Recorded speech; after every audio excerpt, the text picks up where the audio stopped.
I would love us to look at some practical tips for leaders who have ADHD or whether they're undiagnosed or not.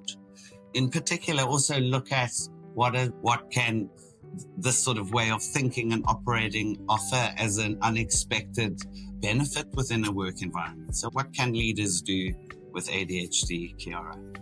Sure. Something that I tell clients is that person-environment fit makes a huge difference.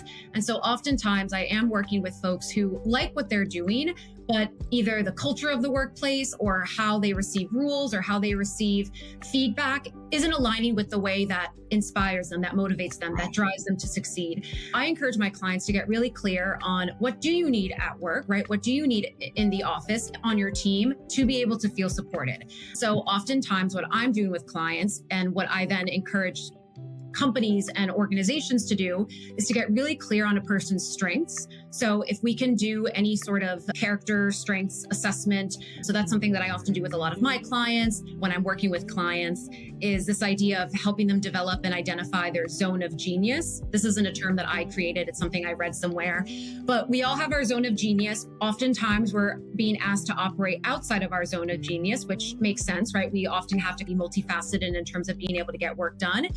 But how do you not let the experiences where you're working outside of your zone of genius, where maybe you are not as strong, impact your competence and your self-efficacy in the things that you are really good at? Because what I often see is that people get really hung up and get really self-critical on the things that they don't do well. It then impacts the things that they do well and that they do enjoy.